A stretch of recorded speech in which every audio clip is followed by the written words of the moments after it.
Hi, I'm Josh Farrell, Wine Director for Wine Express, and I have a very special guest with me today. I have Austin Hope of Hope Family Wines.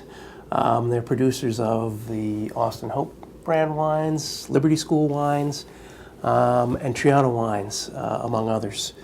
We're going to taste the Treana White today, which is a very unique blend from the Central Coast of California. It's a Rhone varietal blend of Marsanne and Viognier.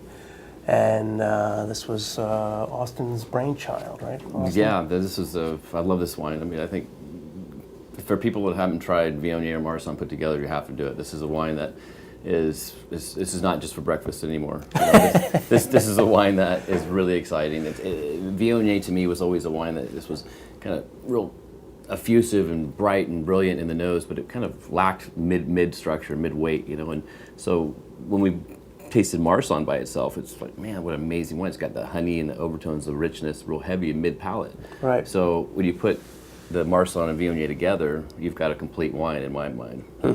Well, my real question for you is, how did you know that these varietals were going to be so successful? You know, I'll tell you honestly, everything has luck involved with it. So we didn't know 100% that it was going to be successful. We just, you know. So you gambled? We gambled, for sure. Watching the climates of the Rhone and certain areas within the Central Coast, there are some similarities to it. And we pushed it a little bit, probably farther than we maybe thought we could by growing it in a little cooler area. Right. But I think it rewarded us. Grapes are sourced from the Mercelet, right? Yeah, when we first got started, it was all planted on the Mercelet vineyard. So the Mercelet vineyard was really the first stomping ground for this particular wine.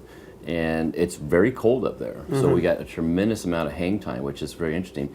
Some people don't know that, but most of the time we end up picking our whites last. So we go all the way into November with this wine. So this flowers way before Cabernet does in Paso Robles, and we still don't pick it until the end of November. Our latest we've picked was like November 24th or something like that. But then you get a lot of complexity in those grapes, Tremendous amount of complexity, yeah. Wow, that's great. So I understand you do some barrel fermentation also with this wine. We do about, depends on the year, but 60 to 70% of it is barrel fermented, and then we do about the balance 30% plus. Now, is that for the Viognier as well as the Marsanne? We mix it up. Marsanne, you got to be real careful with wood. It's like a sponge. If you put Marsanne in too much new wood, it just like soaks it up. Because it already naturally, characteristically has a woody kind of character to the grape itself. So when you add too much wood, and it gets real aggressive. So we break it up a little bit. The Marsanne does really well in stainless steel as well.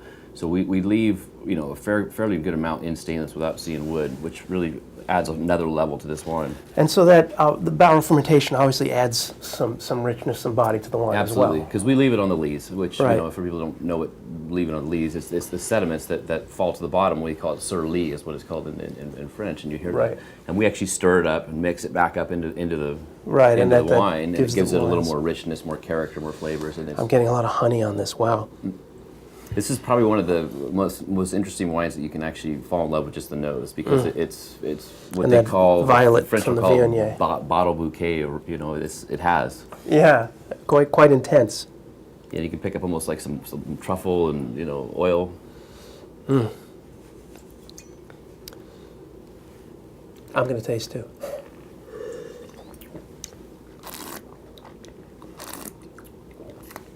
The other thing that's great about this wine is the acidity. For me, white wines, if they don't have good acidity, they're not great. Yeah, that's what I was going to say. The balance is so nice. I mean, it's really rich and fat on the palate, all that honey and those flowers. But then that acidity comes up, and you say, "Wow, I'm getting refreshed here." Yeah, exactly, and that's what I love about great white wines. They've got to have that good acidity at the finish. It cleans your palate. It makes you ready for more. It gives you that kind of, I want another taste. I want that. And you also mentioned that these wines age quite well. I'm sure that acidity helps in that Absolutely, too. Absolutely, they do. Yeah, white wines in California, you don't hear about it. I mean, if you think white aging, the only thing you're going to think about is white Burgundies or Sauternes. Right. And to a lesser extent, the Rhone. People don't really know white Rhones that much. They know the red Rhones, but the white Rhones will age for a tremendous amount of time as well. But these are going all the way back to 1996, and we're still drinking them. Wow. So you can enjoy it now, and you can put it in your cellar and enjoy it later as well. Yep. This has been great. Yeah. Thanks, Austin. Thank you. All right.